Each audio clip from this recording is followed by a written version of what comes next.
Sir, if you were willing, we would like to ask you, what to you is religion? You differ so fundamentally from most people's concepts of religion that we would like you to go into that, if you will. You often speak of religion and the religious life, but it seems not to be in the way that people generally speak or think of religion. Yes. First of all, it's really a rather beautiful day today, especially in October and middle of October, to have such a marvelous clear blue sky and all the trees gradually turning into marvelous colors. It's really a very beautiful day. And I think religion is concerned with that too. With beauty. With beauty. I don't know what we mean by the word religion. So there are so many interpretations of that word. There's the Catholic religion, the Christian, the Protestant, and the innumerable divisions of Protestantism. And there's Buddhism, Hinduism, Sikhs, and so on. So many religions in the world, organized, some are brutal, Islamic world, and so on. So, what do you consider is religion, the word? Is it the search for human beings, something outside of their own daily life, something other than their petty, self-centered activity,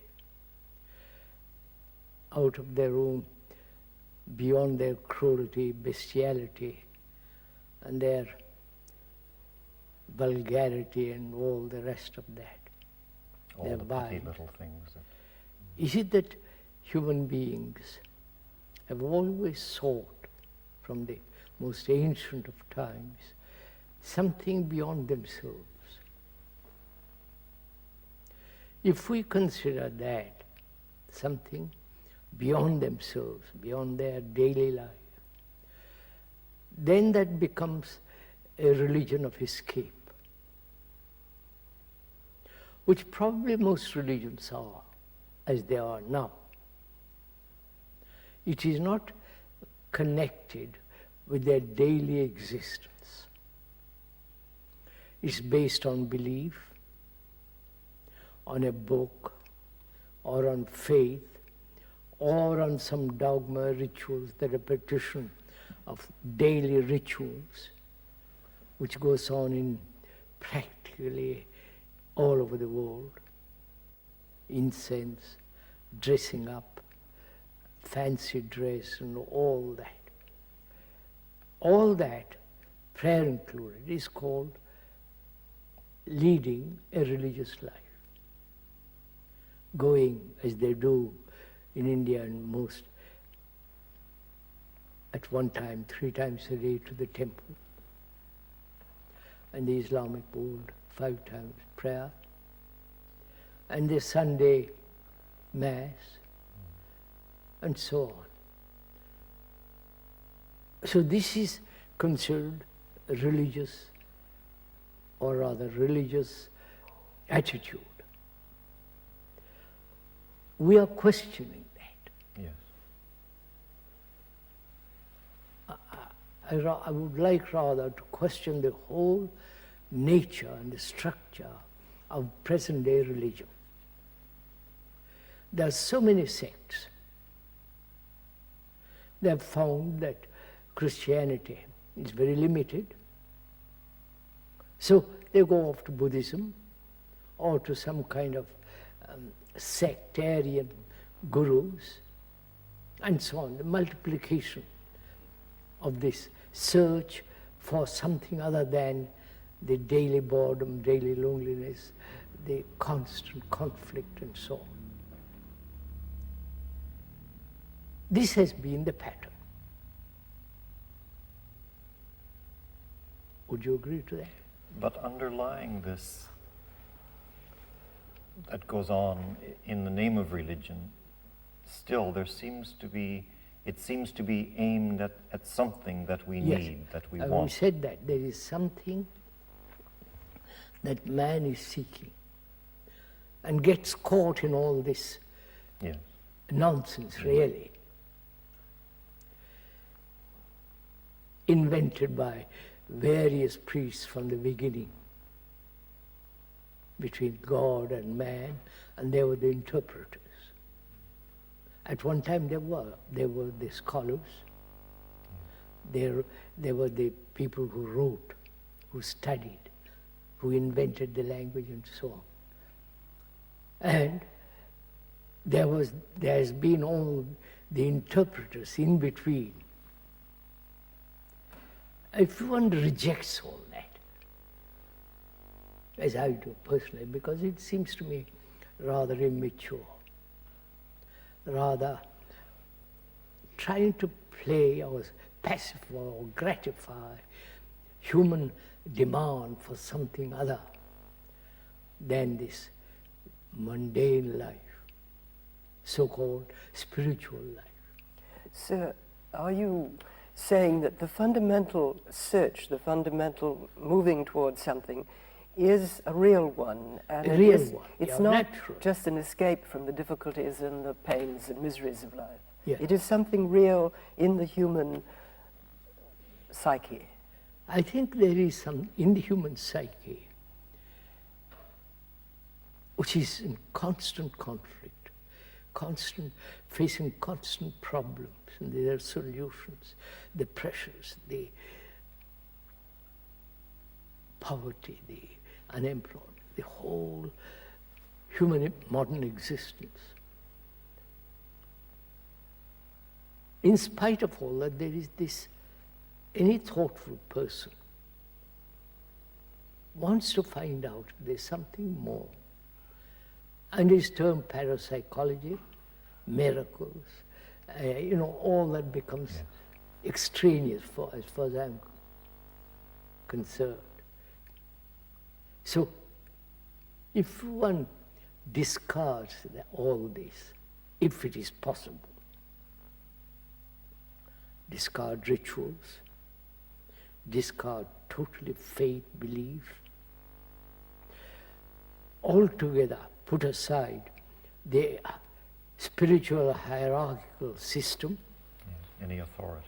the authority, which to me is a criminal act to have in the world of so-called spirit an authority.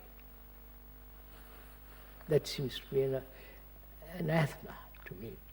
So, if we can put aside all that, if it is possible, and I think it is possible, not only possible, it's actual, then we have to inquire what is religion?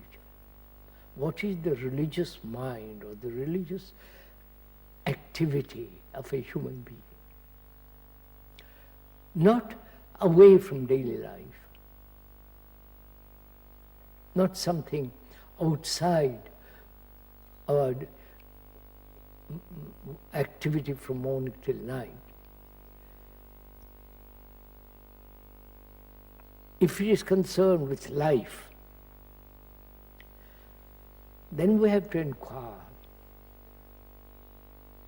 is it possible, living in this modern world, with all the noise that's going on, preparation for wars, violence, and so on, we all know that. Living in this world, in this state, wherever you are, is it possible to find out, not through others, not through some book, the big Quran or the Bible or some ancient Hindu literature, sacred literature, but for oneself. And the inquiry into that is not a selfish activity. The inquiry or the exploration, or if you like to use the word research, to find out if there is something beyond man's process of thought. Yes. Because after all, thought has put all this together. The robes, the rituals, the demand for faith, dogma, the whole thing has been built up carefully with great deliberation. The whole structure of so-called religious way. Would you agree to that? Yes, but religion seems to say, in its commonly accepted sense, that thought must be used to approach whatever it is that religion is That's trying what to we are approach. asking. That we are saying, and also are questioning whether thought, which has built this whole so-called religious structure, and also which thought has built the extraordinary world of technology, is the same thought. Thought in one direction, the technological direction, and thought seeking out something other than the daily boredom of existence, or the loneliness of existence, or the suffering of existence. Is thought the instrument? Because thought,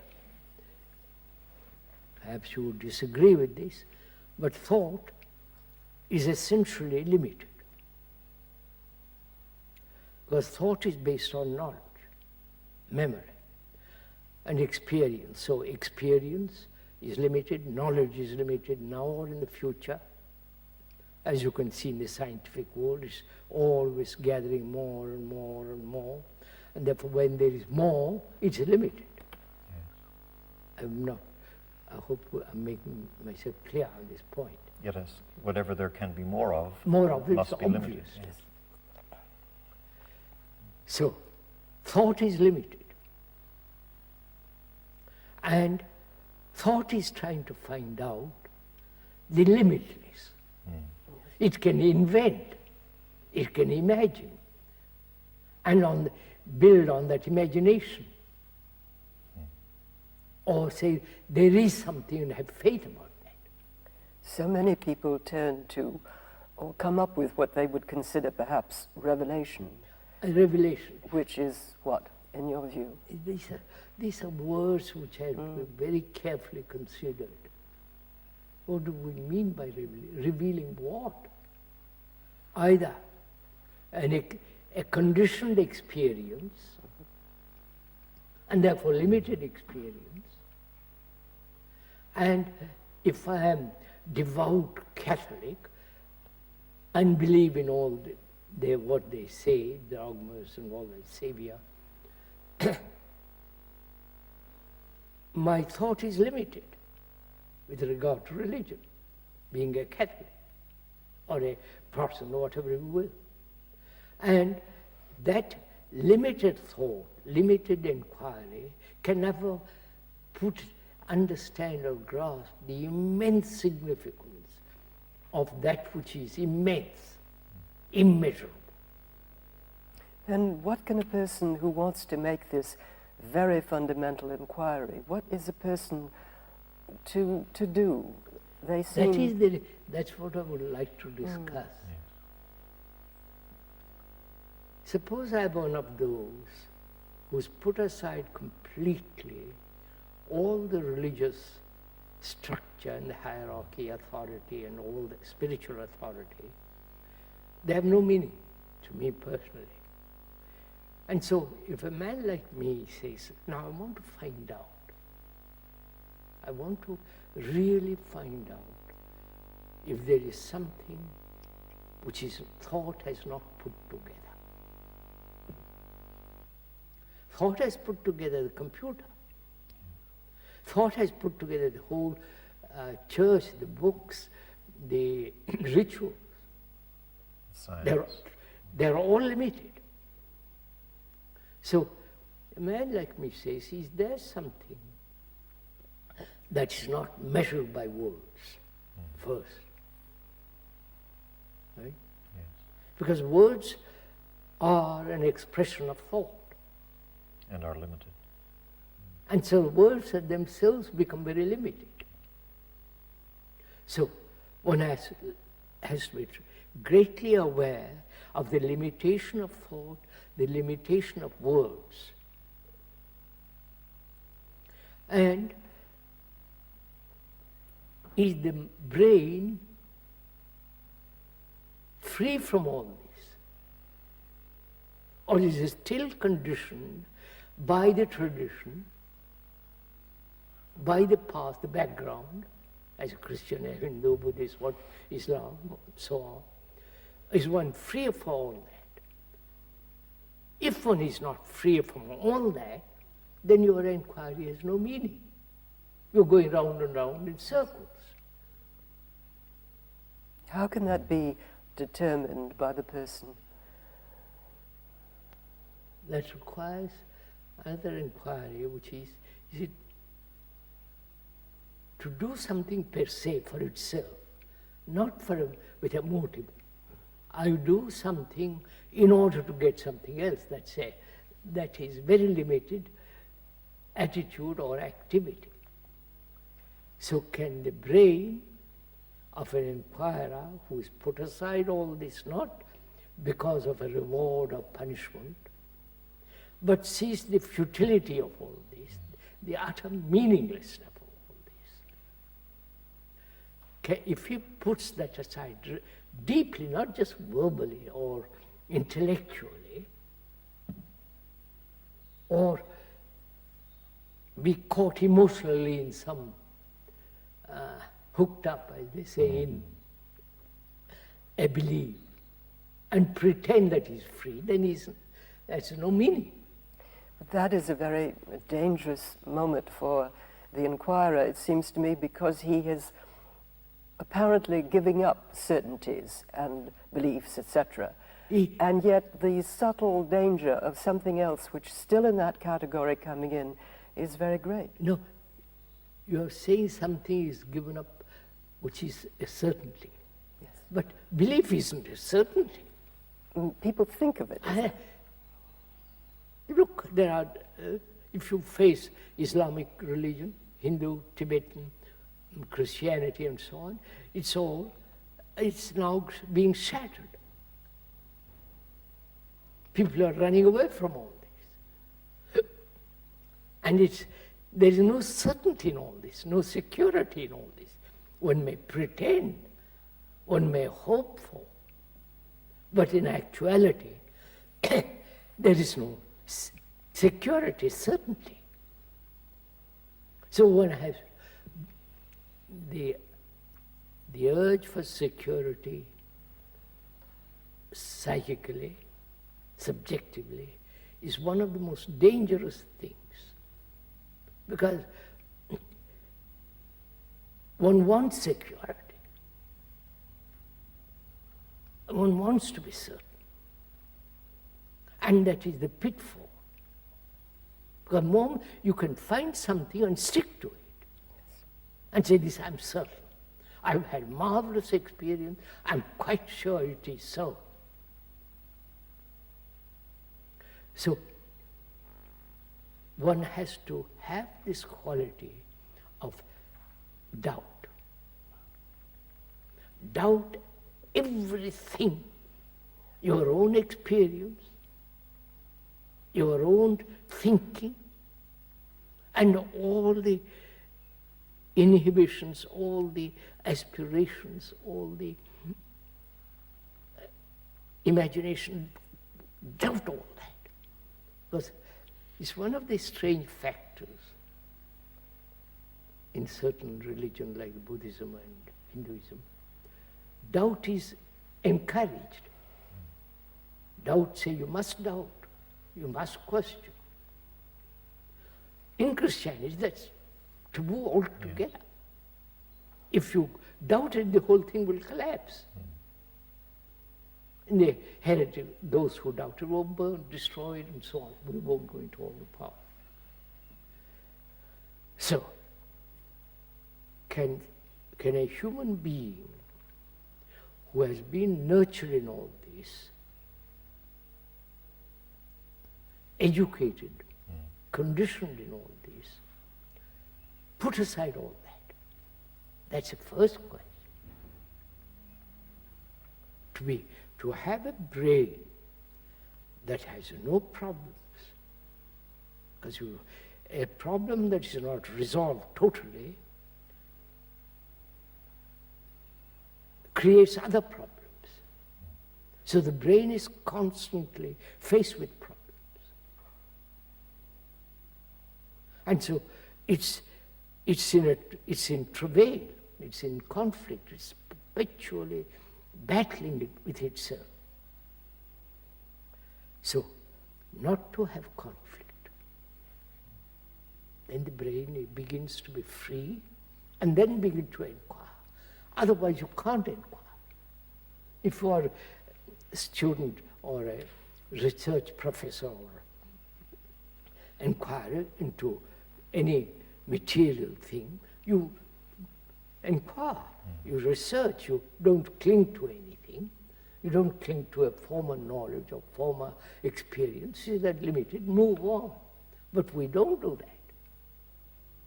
So, religion then is an inquiry,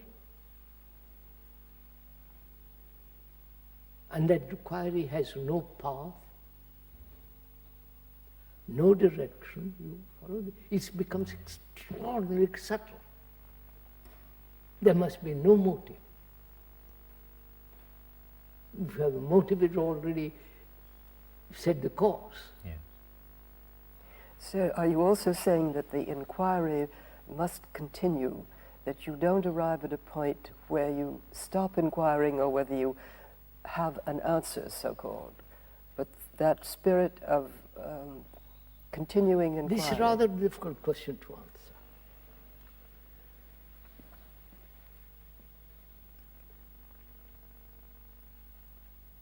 Do you inquire further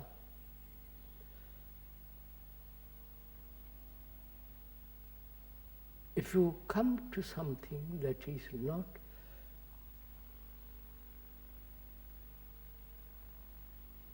that has no space, no time? Notice it. When we talk about inquiry, who is the inquirer? We'll come back to that old thing. The inquirer is the inquired. I don't know to make myself clear on that point. That is, I inquire into matter through telescope, through all kinds of experiments. I inquire. But the person who inquires is different from the thing he's inquiring. Yeah. Right? That's clear. But here, in the subjective world, in the world of the psyche, the inquirer is part of the psyche, is not separate from the psyche. If that is clear, then the inquiry becomes quite a different meaning. Are you saying that then there is only inquiry? There is no inquired or inquirer? No, I would say there is only infinite watching. There is no watcher in watching. Yeah. But the extraordinary vitality and the energy in watching. Because you have watched yourself, watched the whole psychological world, subjective world, before you come to that point. And now, when you are watching, there is no background which is watching. There is only watching as is. I don't know if I'm making myself clear. Because you see, that means in great attention. In that attention, there is no entity who is attending. There is only the attention that has space, the attention that is totally quiet, silent, attention that has tremendous gathering of energy, and therefore there is total absence of the self-interest. And is that possible for a human being to reach that point? And human beings find this terribly difficult. Therefore, you come along and say, no, my friend, do this, do this, do this, get that. I'm your guru, you're my spiritual authority, and I'm caught in again. This has been the process. You can see it through wherever there are the saints, the spiritual hierarchy which recognizes the saint. And this process goes on all the time. So man has been incapable of standing on his own feet. He wants to rely on something. Whether it's his wife or in a job or on a belief or on some extraordinary experience that he may have had. So, I'm saying there must be complete freedom. That freedom is not so complicated. There is that freedom when there is no self-interest at all. Because self-interest is very small, very petty, very narrow. And unless there is complete freedom of that, truth, it becomes impossible. And truth cannot be through any path. It's a pathless land. You can't go through any system, through any method, through any form of meditation to reach that.